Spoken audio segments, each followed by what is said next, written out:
حسین مجھ سے، میں حسین سے ہوں. اہل بیت کی بات کریں یا صحابہ کرام کی بات کریں تو رسول اللہ صلی اللہ علیہ وسلم کے بے شمار فرامین ملتے ہیں.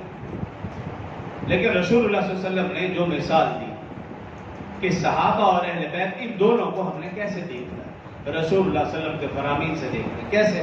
رسول اللہ صلی اللہ علیہ وسلم نے جب صحابہ کرام کا تذکرہ فرمایا تو فرمایا اصحابی النجوم بأیہم اقتدیتم اہتدیتم. فرمایا میرے اصحاب ستاروں کی طرح ہیں، تم ان میں سے جس کی چاہو اقتداء کرو، اتباع کرو، ہدایت ہوگے. رسول اللہ صلی اللہ علیہ وسلم نے اصحاب کو روشن ستارے قرار دیا. اصحابی النجوم بأیہم اقتدیتم اہتدیتم. صحابہ کرام کے متعلق تو یہ جملہ فرمایا. جب اہل بیت عظام کی باری آئی فرمایا الا ان مثل اہل بیتی فیکم سفینۃ من راکبها نجا ومن تخلف عنها ہلک.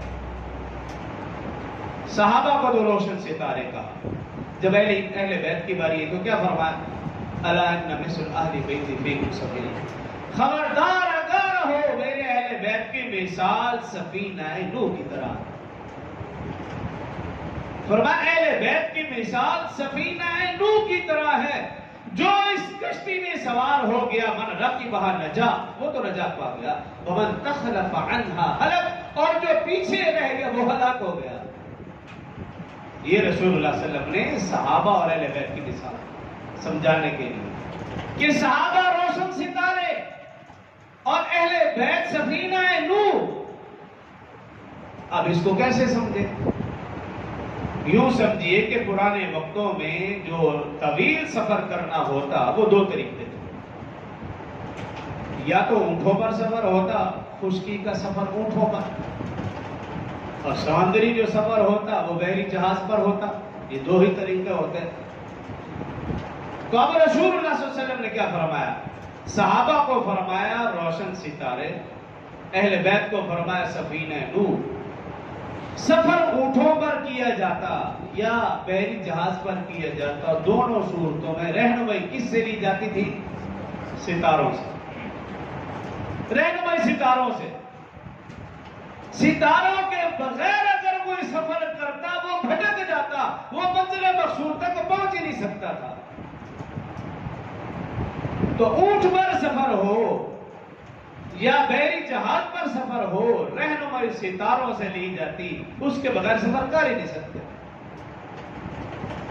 اور فرمایا کہ اہل بیت کی مثال سفینہ نوح.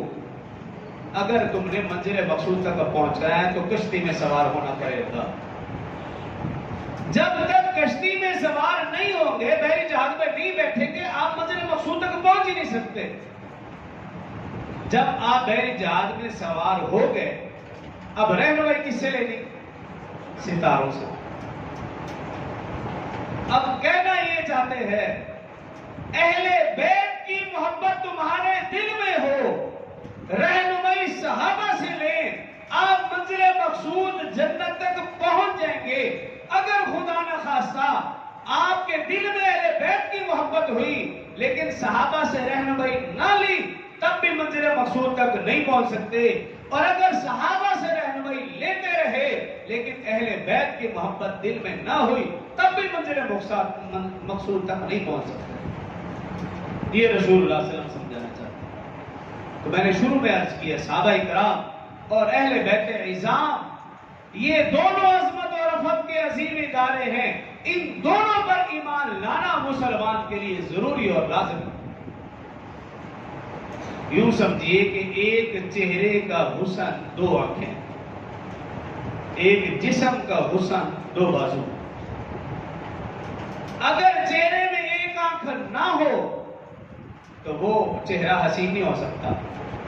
اگر ایک جسم میں ایک بازو نہ ہو تو پھر وہ جسم بھی متناسب نہیں ہو سکتا. تو ایک چہرے کا حسن دو آنکھیں، ایک جسم کا حسن دو بازو. ایک درخت ہے، اس کی دو شاخیں اور ایک شاخ کے دو پھول.